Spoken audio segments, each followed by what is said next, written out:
live tonight, the Wolfeboro Exchange here. Happy to have you again. Excited to be here. Tonight we're going to finally dive into something that I've been really going back and forth on, how I'd cover this MRI report that was released back in July. And this surrounded the Town Planning and Development Office, and it ultimately led to the town planner resigning back on July 11th. The report was done by Municipal Resources after the town hired them to kind of look at the town planning department and to do a review of Tavis Austin, who was the town planner for Wolfeboro. So I'm going to be reading off my screen a little bit here because there's a lot of things that I want to cover in a very quick amount of time. And I did say I kind of went back and forth on kind of how I wanted to shape this topic. And after I read the report quite a few times, I concluded that this was the best way that I was going to present it. You've probably read about it in the Granite State News. You may have noticed on TV that we don't have a town planner at meetings. Right now, we have a temporary town planner, a circuit planner, 8 hours a week, which really puts the town in a tough situation because there's constantly building going on. There's constantly new applications coming in, and people applying for applications, building permits, those type of things. And if those get delayed, it just puts more, puts more heartache and ache into the building process. We want to keep the vibrant town, and building and development and all those things are very important. So you may have seen the Granite State News did a review of the planning department, and based on that article, if you read it, you'd come to the conclusion the town planner basically lacked a general understanding of zoning and planning, and maybe further failed to take the most restrictive approach in interpreting and applying regulations to applications, thus setting applicants and applications for a long and unnecessary angst in the process.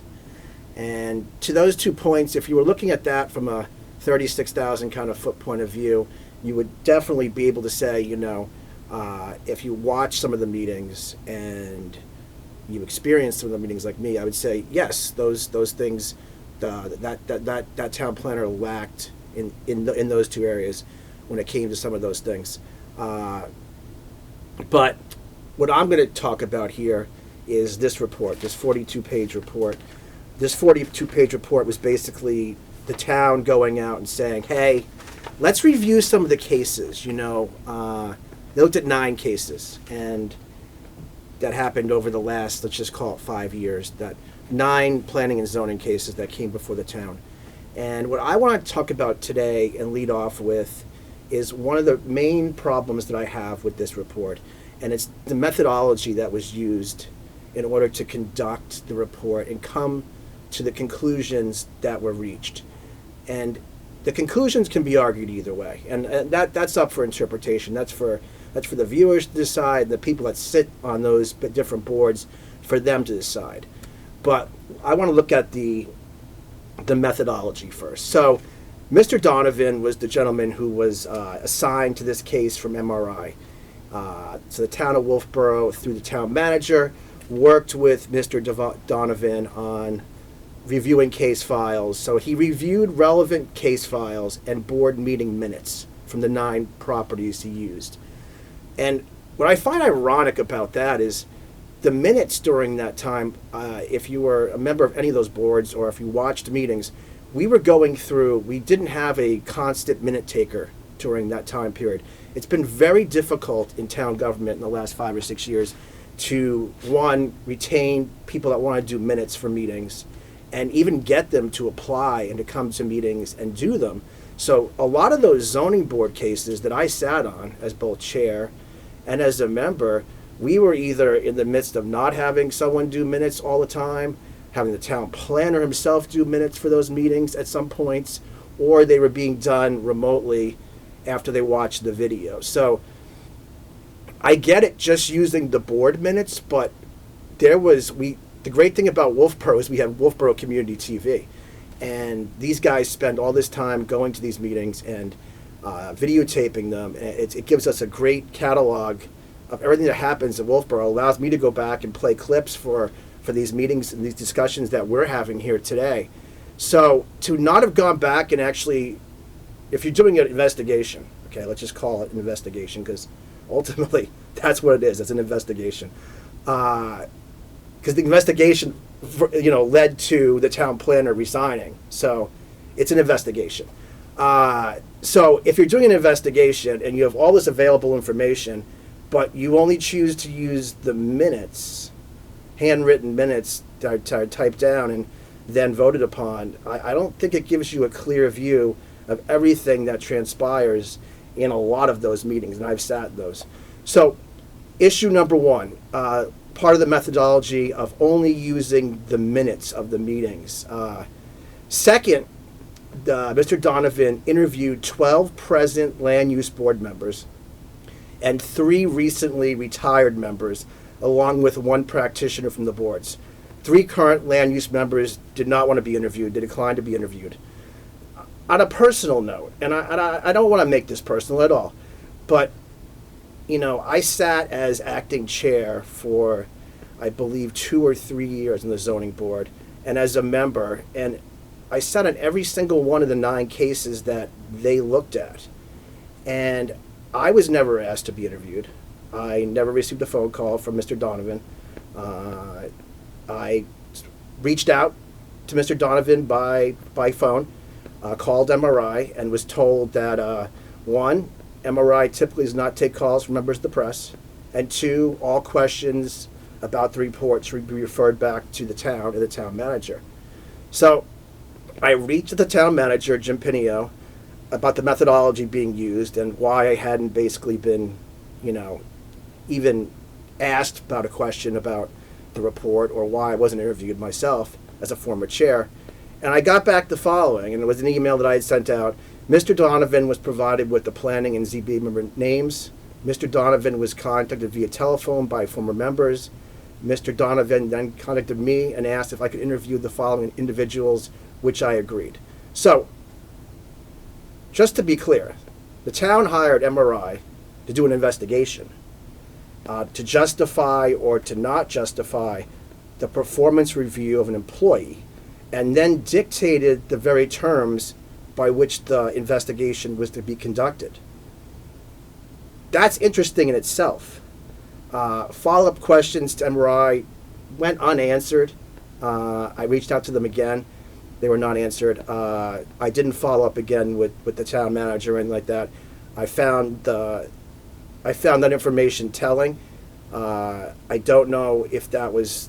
I don't know what to conclude from that. But I can tell you that, I was going to go into each one of the 9 cases because some of the cases are very interesting. The IGA case, for example, the case that leads off, is an interesting dissect of a case. And even the way it's presented by just reviewing the minutes and in the report, it kind of lays claim to the fact that a series of meetings happened early on after the IGA, burned to the ground. And, there was some quick action in the beginning by the store owner and the staff to get the process started very, very quickly. And a series of TRC meetings was held. These are preliminary meetings before an applicant goes before the planning or zoning board. And during these meetings, the first few of them, it was basically a paved path for hunters to immediately start the process of rebuilding. It was later on in a subsequent TRC meeting that a new member brought up the fact that, hey, you guys missed out. You need a special exception because, they're going to expand the location, but that doesn't set off the special exception clause. The fact that they're going to not move the building within 15 feet of the front property line sets off this special exception clause. Well, so if you want to really dig into these cases, there's a lot to dig into. Bottom line, these boards, the zoning board in particular, has its issues. There's issues there. I've experienced the issues over the years. I think if you watch the meetings, you can see that there's there's a lot of angst among some of the members. There's a back and forth, and I think there was a real heartache about the planning director, and so now we're without a planning director. So we're going to move on here. We're without a planning director. We're moving forward into a time where we have this interim planning director. There's currently a search out for a new planning director that started, and they're taking applications through August. So in the very near future, we should have a new planning director that will be back in town and available daily, so that building permits aren't being held up potentially for a 1 day a week planner. Bottom line, we like the report, don't like the report, agree with having an outside agency review a town employee. So the last MRI report that was done, and this is kind of where I wanted to lead this to, the last MRI report that was done on a sitting police chief, where there were allegations of not criminal misdoings, but potential misdoings. Maybe breach of power, breach of authority, things like that border on real issues. Okay, this MRI report is on a town planner. He's a employee of the town of Wolfeboro. He's not in a position of authority in the sense of he's not making life or death decisions like a police chief does. He's not alleged to have done anything criminal. But there's now a 44-page report circulating that's public information that, if he goes out to apply for a job, there's this 44-page document out there that is going to potentially affect his career, potentially not. Bottom line, and this is where I'm going to leave it with you, there's a lot that goes on in town government, and there's a lot of give and take and a lot of moving parts. If you don't like someone's job performance and you're a manager, I'm a man. I run different companies. I unfortunately, at some points along the way in my career and in my time managing companies, I've had to let people go. They weren't working out for various reasons. Couldn't get along with other members. Couldn't get along with other staff. Poor job performance. Bottom line is, I don't think you need a report to tell you that someone's doing a poor job, if that's what you believe. I don't think you need a report that then becomes a public document that allows you the justification to get rid of somebody that you believe is doing a good job or a poor job. I think that when you're given a position of power, given a position of authority by which you oversee subordinates, it is your job to make those tough calls. And they are tough calls, and there's no doubt. But now what we're left with is a 44-page document that outlines deficiencies of an employee for a town. And I don't know as a town moving forward, if I was a applicant to be a future town planner in Wolfeboro, would I potentially want to subject myself to something like this if my job performance didn't meet the expectations of some or many, and be subjected to something like this? So it's something to think about. This document is available. The case history is actually very interesting, especially for those that maybe either sat on a case, watched the case, knew about the cases. They cover some of the bigger cases that both the planning department went through, the planning board went through, and the zoning board sat on. And a lot of these cases, the IGA case, for example, direct impact on the entire town of Wolfeboro. There is an Eastern Propane case where the diesel pumps from downtown got moved up to basically Filter Bed Road, but up Pine Hill Road, where there's a storage facility. Some of these cases directly impact a lot of people in Wolfeboro. So they're a good read, and it's an interesting read on things like the most restrictive approach to zoning and planning, things like citing the proper RSA when you're looking at particular cases. Zoning and planning is very cut and dry to many, but it's very important in the way that a town maintains its characteristics. And though cut and dry, and though some may argue it's strict in its interpretation, zoning and planning can also be used to restrict things or allow things. And one of the allegations in this report, in the end, that I just wanted to kind of close with here, it was so basically in the end, Mr. Donovan also interviewed the current town planner at the time, and there was a discussion here where the town planner asks, at the end, he says, "Am I as bad as everyone thinks I am?" And the discussion is, we discussed in general the overall environment in which he operates in Wolfeboro, including the hostility to him by some members of the ZBA. He said he does not know the reason for that. He believes the people in Wolfeboro purport to be entitled and sensitive to things like affordable housing, but it is basically a NIMBY town. He said that the board members try to strictly enforce regulations if they do not like the project, but let them slide if the project is something that they do like. That's his narrative. That's not mine. That was his response to a question and kind of where he saw himself at when he was given this report and kind of walked through it by Mr. Donovan. And I think that's a question, that we all need to ask ourselves is, what kind of town do we want in the future? Do we want things like affordable housing? Do we really not want things like affordable housing? Can we say we don't want things like affordable housing, but still be politically correct? I don't know. I watched a planning board meeting from about maybe a month and a half ago, and it was interesting. One of the members brought up,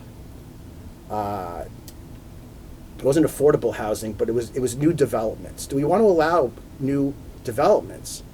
And the member looked to her right, and it was dead silence. Like, no one wanted to go on the record. Do we want to allow new developments? Do we not? It's okay if you don't want to allow new developments in Wolfeboro. Say you don't want to allow new developments in Wolfeboro. You don't want affordable housing in Wolfeboro. You want it someplace else. Say that. I think we need to be. I think this could all be. This report in the end could be a good learning experience, not only for members of town staff and town government, but also the members of these different boards that have to work with town staff and other members in town office to all, forward a process that we all really care about, and that's, as elected or public servants, to do the right thing for the people that we represent or the people they represent. So, in the end, it was an interesting report. I have a serious issue with the way it was conducted, and I have a problem with the way that it was needed, or a report like this was needed to, an investigation like this was needed to basically let somebody go, or in the end have them resign. So that's it for this week on the Wolfeboro Exchange. I hope this triggers some. We'd love to have some guests. I would love to have a guest from the zoning or planning board to discuss this and many more items. We have a lot of fun here. I mean, Tim's behind the glass here looking at me, counting down the minutes till I'm probably done. But we have a great time. This is exactly what Wolfeboro needs, is a TV station like this that, he gets out there, he goes to all these meetings, and all different community events here in town. It's a great resource for Wolfeboro. We really need something like this. We're a small town, and people are interested in what goes on. So, support your Wolfeboro Community TV. These Tim out there and a couple volunteers, a couple young guys out there videotaping all these things and getting around to all these different events, spending so much time here in the studio. If I give them clips and stuff like that, they're going to upload this. There's not a big staff here. There's not a big budget. So get involved, and can't wait to see you again next week on the Wolfeboro Exchange. Have a good day.